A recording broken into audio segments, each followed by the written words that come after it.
Hello and welcome, everyone. My name is Jeremy Leffler, and I work in the Policy Office in the Division of Institution and Award Support at the National Science Foundation. And it's my pleasure to welcome you to another session of the Spring 2022 NSF Virtual Grants Conference. And I'm now pleased to present this session, which will cover the role of the Office of International Science and Engineering. And this session is being presented by Emig. Good afternoon, everyone. My name is Emig. I'm a program director and cluster lead at the NSF Office of International Science and Engineering. And it's a pleasure for me to be with you today to talk about international research and education at NSF. I'd like to begin by getting to the bottom line up front. The core messages that I hope you'll get and take away from this presentation today are the following. NSF welcomes international collaboration, particularly when it strengthens the intellectual merit and broader impact of proposed research and education activities. Proposals to NSF broadly may contain international elements. It's not necessary to limit international in a proposal to those proposals that say something in the title about international, for example. If you look at NSF awards by the numbers, you'd see that core programs in our research directorates are where the bulk of funding for international is supported at NSF. We in the Office of International Science and Engineering do offer targeted funding opportunities, and there are some directorates that have targeted international funding opportunities as well. But those are relatively small in number. They are nonetheless important in helping certain groups of researchers or students to meet their objectives. Another important point is that NSF funds the US side of an international collaboration. We don't fund the international side. And part of that has to do with our mission being to advance US science and train the US workforce. That being said, we do recognize that not all international partners have access to funding in their own national infrastructure. So we are putting increased effort into partnerships to smooth international collaborations. While that's a priority, it is a work in progress. So hopefully the next time there's a grants conference, there'll be even more to report than I can tell you today. Okay, now let's move to the next slide. So as I said, I represent the Office of International Science and Engineering, or OISE. We are a cross-cutting unit at NSF within the Office of the Director. You are likely familiar with all of our disciplinary research directorates, which are the blue bars here. And OISE is one of multiple units within NSF that are cross-cuts, but we run our own programs, but we also collaborate extensively with the research directorates to help them achieve their goals for international collaboration, both through collaboration in funding, and then we work with them as well on the policy aspect of international collaboration. Now, why does NSF care about international research and collaboration activities? The fundamental reason is that if you look at this slide, it's a little bit busy, but if you have time to look at it carefully, you'll see that global R&D expenditure by region in the most recent year for which global data is available, 2019, shows that nearly 71% of all expenditure on research and development takes place outside of the US. North America, which includes the US, Canada, and Mexico, accounts for 29.2%.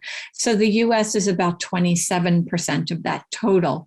So from our vantage point at NSF, Why would we want to ignore 73% of global R&D? We want to engage, we want to know about what's going on elsewhere. We want to leverage resources through collaboration when it makes sense for the US research community. And not only is it funding that's just diffuse worldwide, but if you were to look at, say, research publication data, for example, you'll see that a growing share of global science and engineering publications take place with international co-authorship. And that trend is even more notable if you look at high impact or highly cited research publications. So then for us in OISE and for NSF overall, the broad priorities for international engagement can be sort of encapsulated in these three terms: facilitate, build, and provide. We want to facilitate international partnerships to advance research.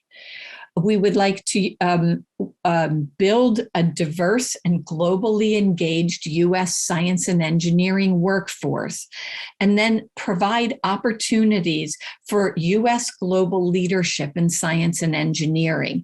And that means we would like opportunities to shape the research agenda, both in terms of what research should be prioritized and about how research is conducted. So we'd like to be a voice for openness and transparency in research based on the U.S. experience with an open, transparent, mutually beneficial research enterprise being the one that's most mutually beneficial. The core values for international engagement are then the following. We'd like to see collaboration where there is an intellectual effort being made by the US side and the partner side. Each has a stake and each makes a contribution to the research to make it better. Partnerships, of course, on a researcher to researcher basis, but agency to agency as well. We like to use or leverage international engagement for access to give the US researchers and US students access to expertise, research facilities, data, field sites, and other aspects of research that they would not be able to access through the US in the US alone. Next, opportunities. Opportunities can strengthen the research potential and the professional development potential of US researchers and US students. And we see international engagement as an approach that can help expand those. And finally, openness is a core value for international engagement, as I mentioned before, as is fundamental to the US basic research enterprise. Now then, if we look at NSF's current portfolio of international collaboration, we'll see a diversity of opportunities. And those opportunities, I'm going to present them highlighting first the opportunities that are offered through the Office of International Science and Engineering, which is my home unit. So we have 3 standing programs in OISE. One of those is International Research Experiences for Students, or IRIS. IRIS is, the current IRIS solicitation is NSF 20-598. IRIS is fundamentally a training and professional development through research opportunity for US students. There are 2 tracks to the IRIS program. IRIS track 1 is faculty-led student cohorts. They may be undergraduates or graduate students who travel to a site overseas to conduct research on a coherent topic. IRIS Track 1 awards are up to $300,000, and there's an annual deadline in September. The next deadline that comes up is September 20th, 2022. Track 2 of IRIS is targeted for graduate students, and this is the Advanced Studies Institutes track. ASIs are summer schools or intensive seminars, often with group work in addition to lectures, and that may be joint research projects, et cetera. Advanced Studies Institutes are typically 7 to 10 days in length, and they're on a focused research theme with lecturers from the US and abroad, based on the country that the lecturers may come from or the site of the Advanced Studies Institute. It depends on the nature of the partnership and, of course, the nature of the topic. ASI proposals are typically about $150,000 for one institute, or a maximum of $400,000 for a series of 3 or more institutes. Again, there's an annual deadline, and the next deadline is September 27th, 2022. The next OISE standing program is ExcelNet, which aims to accelerate research through network of network collaborations. ExcelNet, the solicitation is NSF 21-511. And the hope is that by fostering network of network collaborations, we're able to leverage resources and stimulate research advances, getting US and international teams and networks of teams working together on shared challenges. ExcelNet is open to proposals in any community identified grand challenge area. So it's a broad range of topics that we're interested in, but it's not all topics. It is a subset of topics that are either NSF or community identified grand challenges. ExcelNet has 2 tracks, a design track, which is readiness for network of network collaboration. That's a $250,000 budget ceiling. And then the implementation track, where you're actually bringing these networks of networks together to jointly collaborate on and to develop and implement a research agenda. And that track offers funding of up to $2 million for 4 to 5 years. The next deadline for ExcelNet proposals is October 4th, 2022. And then our third standing program is PIRE, Partnerships for International Research and Education. This program is being offered at present, after several years of hiatus. The focus of the current solicitation is on use-inspired basic research to address a societal challenge related to climate change or clean energy. The aim of PIRE is to leverage complementary expertise of US and international teams to take on this societal challenge, and then also to train US students and early career researchers. PIRE has a full proposal deadline coming up on May 25th, which actually will have passed by the time we're in session. But we do intend to make awards this fiscal year. And no information is available about PIRE beyond this current competition. Now, that IRIS, ExcelNet, and PIRE is the focus of OISE funding activities. But what I'd like to do in this next set of slides is take another view, or a broader view, of NSF's current international portfolio. This is a little bit of a busy slide, but it's a synopsis of individual slides that we'll go through now that look at the NSF portfolio, both OISE and directorate funding by stakeholder.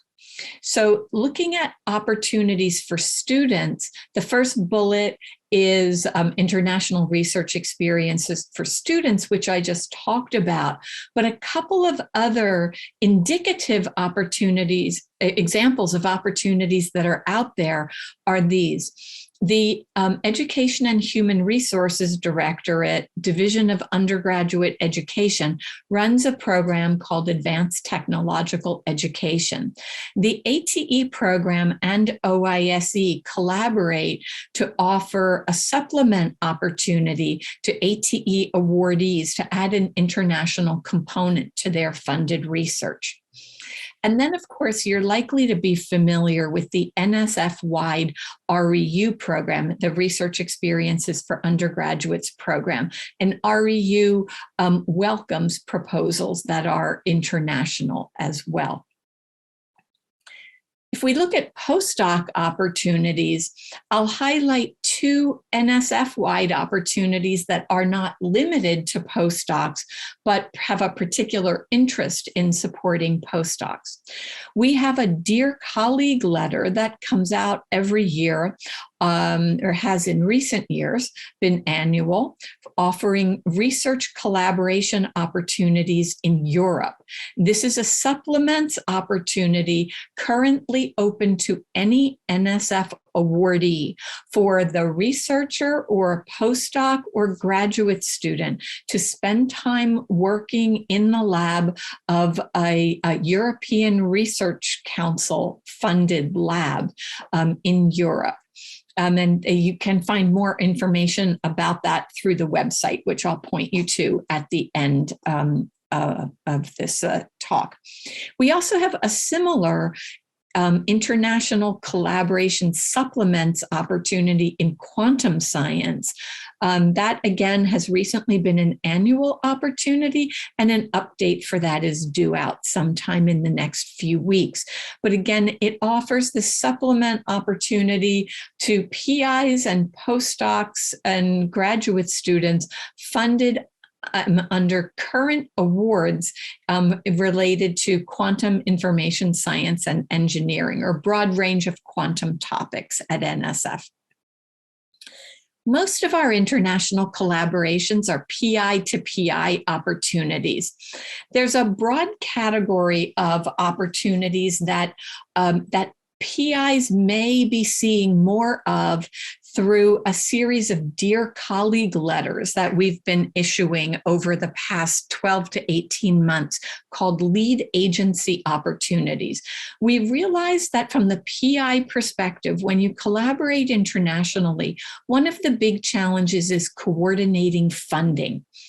And lead agency opportunities are essentially funding opportunities that result from MOUs between funding agencies, NSF and a counterpart funding agency overseas, that we say we will typically accept the NSF merit review, but in some cases, NSF may be accepting the other country's merit review, but it's an internal NSF process that aims to streamline a proposal review and decision process and allow coordinated synchronous funding. And I'll talk more about that in just a second. But some other targeted PI to PI opportunities might be the Directorate for Biological Sciences program on ecology and evolution of infectious diseases, where there are call-out collaboration opportunities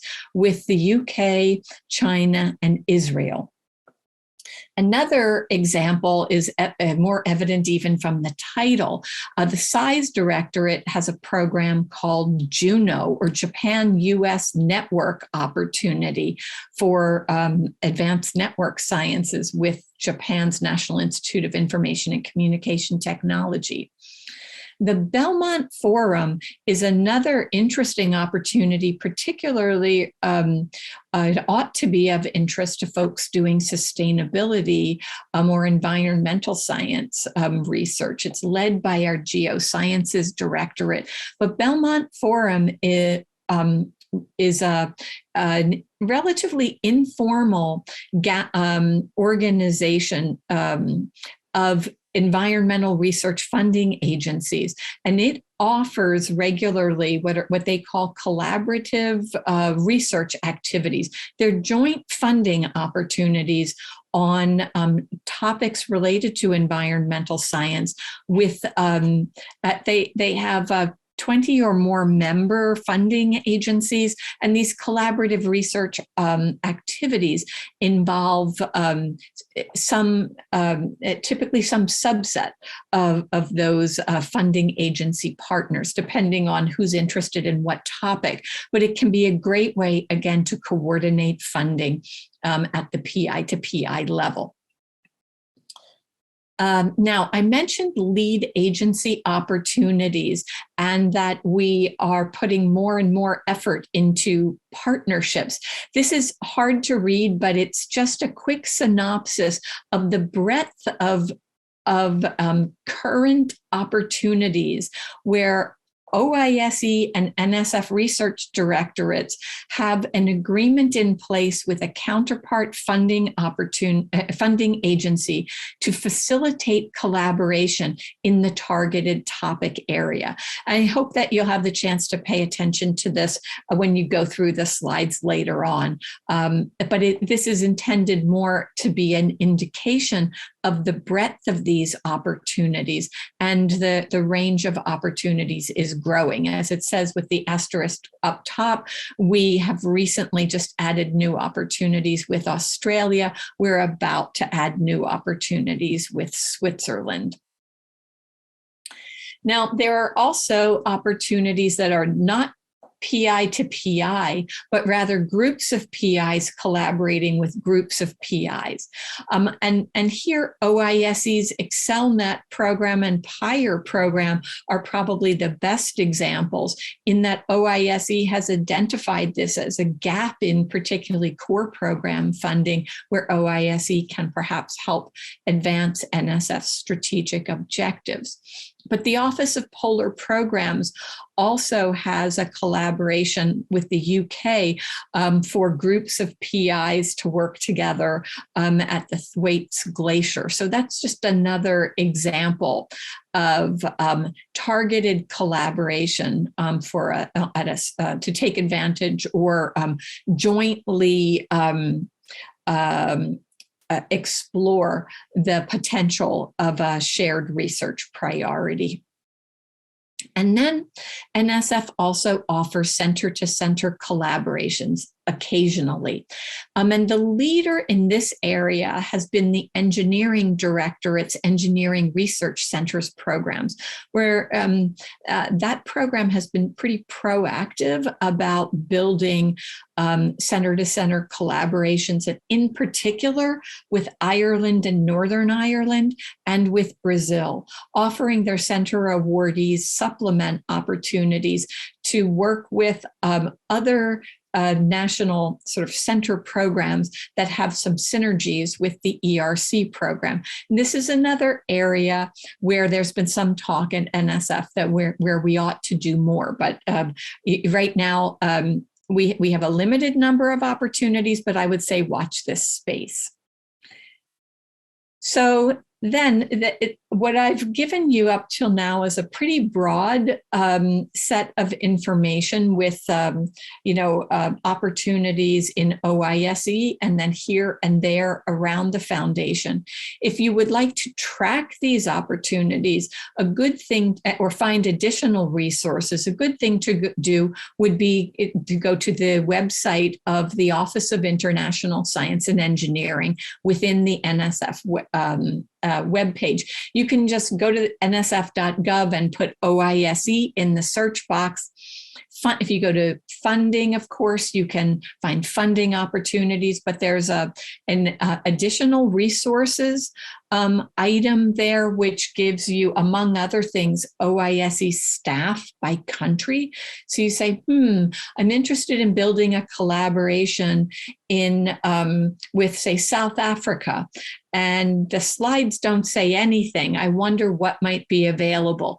Who would I go to ask more about that? So there you could find who our South Africa program director is, for example. You can also find additional resources about international activities at NSF. So I hope you'll take advantage of that. And then finally, thank you for your attention. Questions are welcome. So we'll open up the floor for questions now. And here's my email as well, in case you'd like to ask questions privately later. Thank you. Okay, welcome back, and hello, Anne. Thank you for joining us. So we have some time left in this session, and we have a few questions that we've received that we're going to go through. But I would encourage you, if you have questions, to continue to submit them during the Q&A, and we'll get to questions as you have them. So, Anne, I'm just going to go through the ones that are listed here, and keep an eye out for others that may come in. So, first one is there a timeline for having more information on the future of the PIRE program? I would anticipate that there'll be more information on this in the September-October timeframe. Okay. September-October of this year. Of this year. Okay. And are there agency opportunities with offices in Norway, Chile, Russia, New Zealand, China, or Australia? Okay. We recently have announced opportunities with Australia. Just this past Friday, the Computer Science Directorate posted an opportunity with Australia's CSIRO on ethical AI. We do not anticipate in offering any new opportunities specifically with China or Russia in the near future. The focus of any call-out opportunities has been with like-minded countries or sort of trusted partners who are known to share our values about openness and transparency and mutual benefit in research. Norway, Chile, and New Zealand, there's nothing specific in the works now, but the questioner would be more than welcome to submit proposals into core programs in his or her research area that incorporate an international collaboration element, or of course submit a proposal for collaboration involving those countries and or others into our IRIS or ExcelNet programs, or whatever may come up with PIRE to be announced in the future. Okay, and I could have added this country to that list. The next one is India. Which was India. We had a Dear Colleague letter offering opportunities with India, specifically in the area of artificial intelligence. And that closed about a month ago. There may be something additional coming with India in due course. Keep your eye on that, on this space. Okay, and then following up on that, is there a way for the community to request that NSF begin collaborative activities with a country that you don't currently do? Right. So I would emphasize that a PI does not need to wait for a call-out funding opportunity in order to submit a proposal that would involve the NSF funding the US side to collaborate with that country. It certainly makes it easier when funding can be aligned.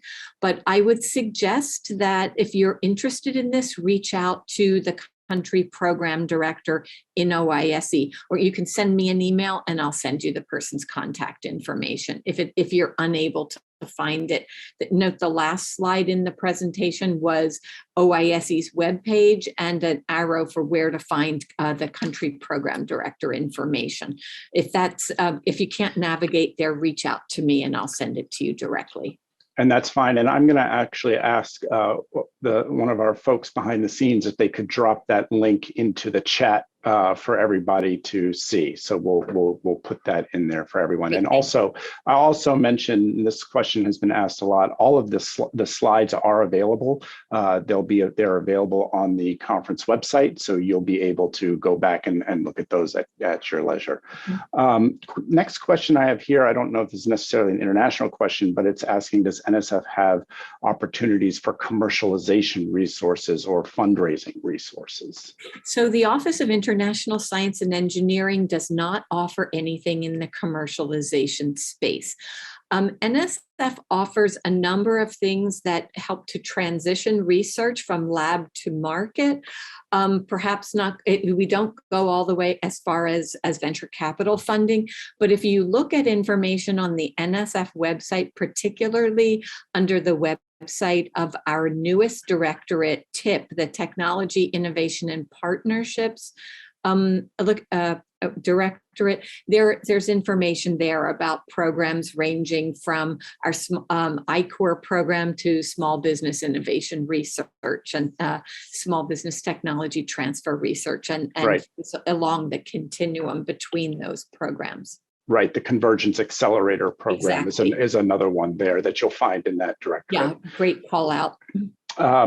So this question kind of follows on a little bit into how about developing partnerships that are driven by PI interests. So the question is, how do you develop these relationships? Do you have advice for that? So for PIs, it's a matter of, if you want to develop new partnerships, it's a matter of identifying usually an individual and or an institution who is doing work close to yours, right? That sort of PI to PI synergy and research interest is critical. So that usually happens through professional contacts, through professional society meetings and things along those lines. And we in OISE include in some of our programs, like we have in the past with PIRE, specific targeted partnership opportunities. But in the current PIRE solicitation and in our IRIS and ExcelNet, we don't have call out top-down partnerships, but we incentivize PIs by saying, if you want to be eligible for this program, you need to have a strong collaboration. But again, those collaborations are typically developed at the PI to PI level. And the way folks go about it is different. It's on a case-by-case basis. Sometimes it's your former postdoc or a former graduate student who has returned to his or her country and is working in an institution there. Again, professional societies are reading the literature, who's writing things that are interesting and intriguing to you. You can always reach out to the OISE country program director. He or she may have tips on what institutions in a given country are known to be doing cutting edge research. But unfortunately, we in NSF overall don't take responsibility for matchmaking for you. We can provide some tips. Okay, the next question is asking about grant opportunities for international postdocs. And I'll mention off the bat here that a lot of most of our postdoc fellowship opportunities have eligibility requirements that require you to be a US citizen, national, or permanent resident. Anything else to add on that? Many NSF grants and research grants have funding in them for postdocs, and the PI or the awardee institution is responsible for hiring the postdoc.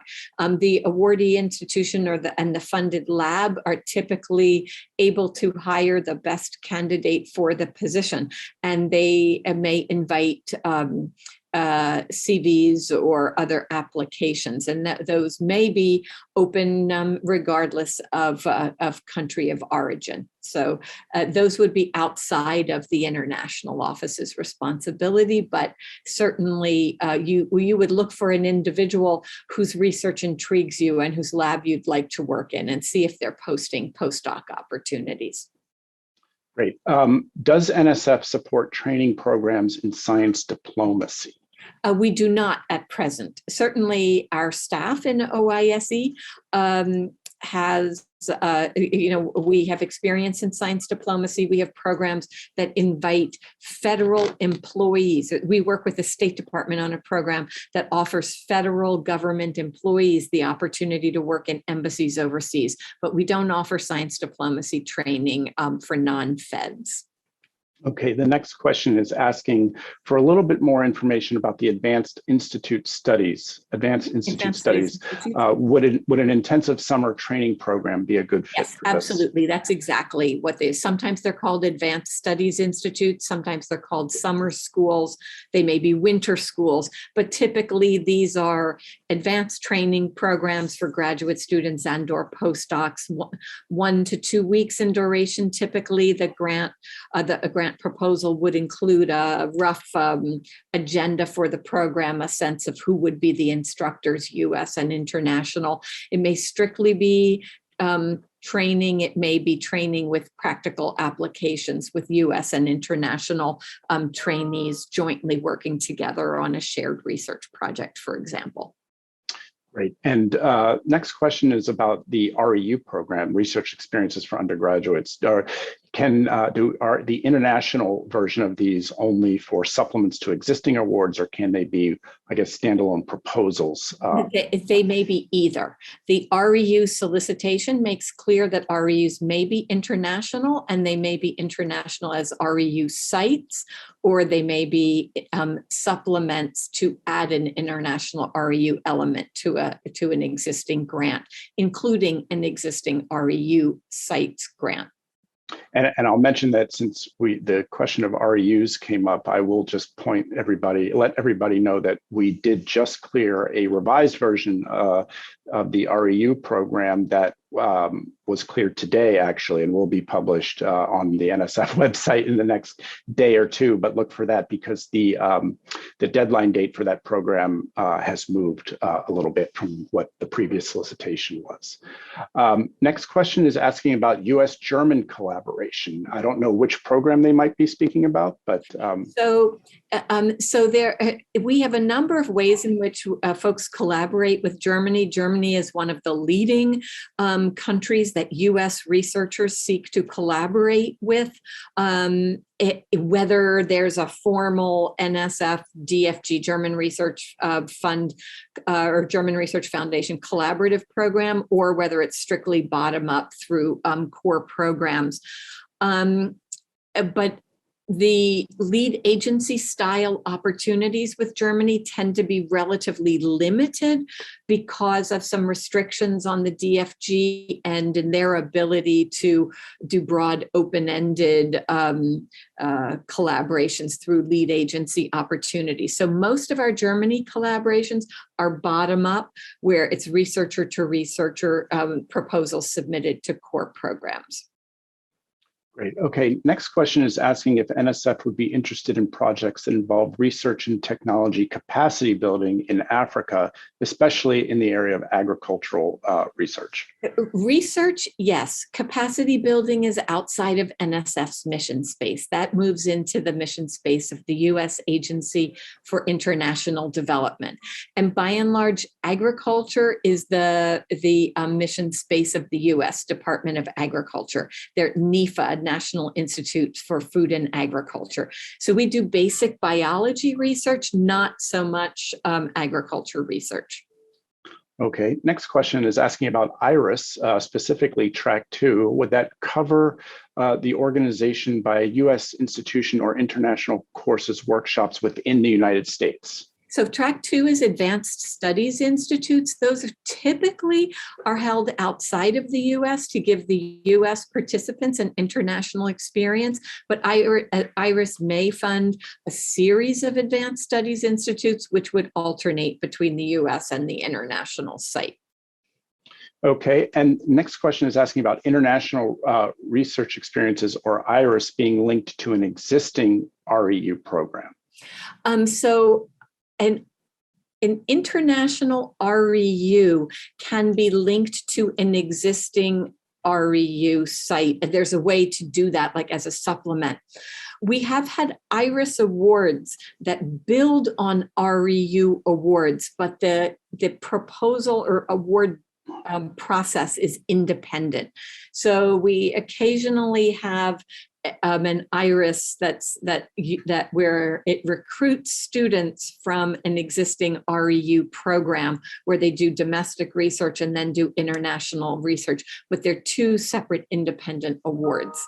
I know it's not maximally convenient to the PI, but that's the structure we have right now. Okay, and I'm going to just clarify the question that Amy Charles had.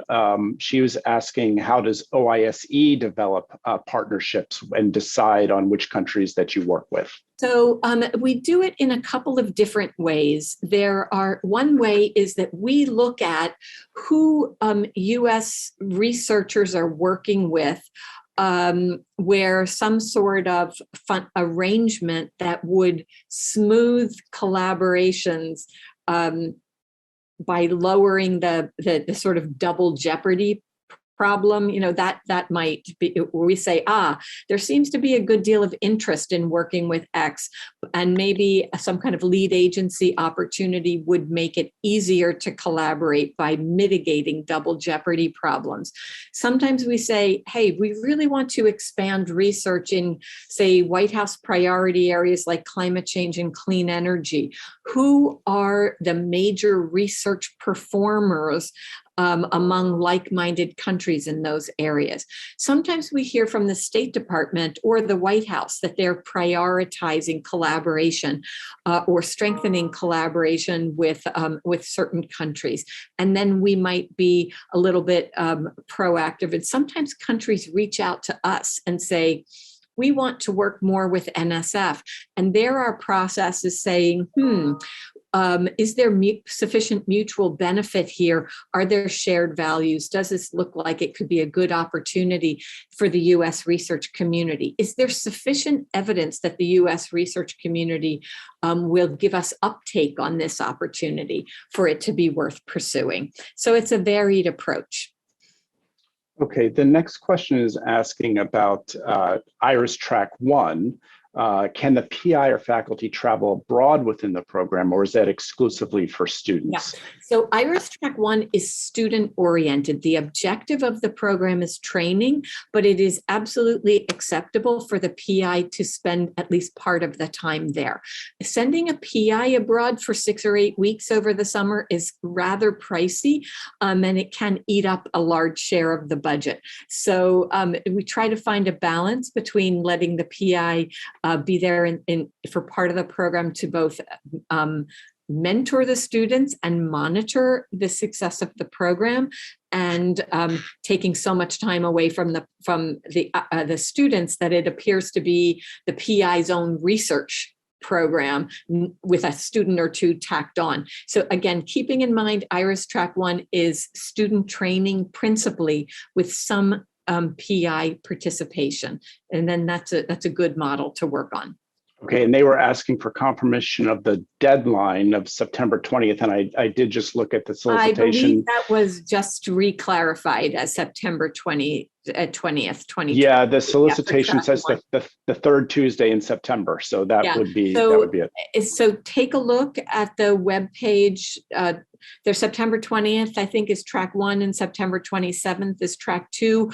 But look at the look at the webpage. That's the binding thing, not what I tell you here, because I might be confusing them. Always check the solicitation. And always make sure you're looking at the most current solicitation. Absolutely. If the solicitation gets updated, the previous one should say archived at the top, and that's an indication there's been a new release. Right. Of that. And since we're on a Track 1 question, here's a good opportunity for me to let you know that IRIS Tracks 1 and Track 2 are going to research.gov submission only in September. So you won't be using Fastlane anymore to submit new proposals to that program. And after January 2023, you will only be using research.gov for everything. So start using it. Yeah. Next question is, does NSF partner with international nonprofit organizations as opposed to just research institutions? So in terms of our top-down partnerships, OISE, the Office of International Science and Engineering, does not have any nonprofit partnerships right now. We are prioritizing for the next year or two, developing or exploring opportunities to develop those partnerships. I think if you look elsewhere at NSF, you occasionally see some partnerships with philanthropies to support U.S. research and research partnerships. So the Simons Foundation, for example, we have in the past had a partnership with the Gates Foundation, but we don't currently have any philanthropic partnerships to support international research. We recognize that that one gap in the collaborations that the US researchers are able to easily pursue is funding for developing lower and middle income country partners. Because we're not a development finance organization, we can't easily fund that ourselves, but we're working to develop partnerships with philanthropies and, say, for example, with the US Agency for International Development to help facilitate that sort of Emig partnership in moving into the future. We don't have anything lined up right now, but again, keep your eyes on that space. Okay, the next question is asking about PI eligibility and whether you need to be a U.S. citizen. It's saying, the question is saying with other countries, and I don't know what other countries. Maybe you have the international perspective. The policy perspective is that if you're applying, submitting a proposal to an NSF funding opportunity, unless the funding opportunity restricts PI eligibility to being a US citizen or permanent resident, then there is not that requirement. Right. If you are submitting an NSF research grant or a grant to any advertised program, typically there's an institutional eligibility, right? US institutions are eligible. That if you are an employee of the US institution, you are part of the US science and engineering research community, and you're completely eligible to apply, whether the program is strictly domestic in nature or it involves international collaboration. You apply as a US researcher. There are a few NSF programs that have citizenship requirements. They are largely fellowship programs, such as the Graduate Research Fellowship Program or certain NSF postdoctoral fellowship programs. But our research grants, the eligibility thing is that the PI has to be an employee of a US institution. And the reason for that is because it is you may be submitting the proposal, but it is your organization that actually submits it, and it is your organization that receives the funding, not the PI. Mm-hmm. Next question is, would OISE or NSF provide funding to a university to launch graduate student training in science diplomacy? I think we touched on this a little bit. Yeah, already. So again, we don't fund university training programs unless we specifically invite some sort of opportunity like that. We don't, and so we would not. Gosh, the question would be whether the Education and Human Resources Directorate would fund a training program, but OISE would not fund a training program in science diplomacy. Right. I mean, I know, for example, there is a solicitation that just closed on developing training programs for research security, right. But that is not obviously not something funded right. by OISE. I mean, obviously, we recognize the value of science diplomacy, but we have not heretofore offered any opportunities to develop training in that area. Does OISE? Interesting suggestion, though. Does OISE fund rapid or eager proposals? We have the same ability to accept and fund rapid and eager proposals as any other program at NSF. Yes. Does OISE have any current funding opportunities involving climate change or population studies? No, but keep your eyes on this space. Again, White House priorities are climate change and clean energy. It is very much in the minds of all of us at NSF, what we can do to advance these priorities. I answered no, but our PIRE program, the deadline of which passed about 10 days ago, it is focused on use-inspired research in climate change and clean energy. But IRIS and ExcelNet are open to, a broad range of topics, including climate change and clean energy, and many proposals that we fund are in the climate change and clean energy space under those programs.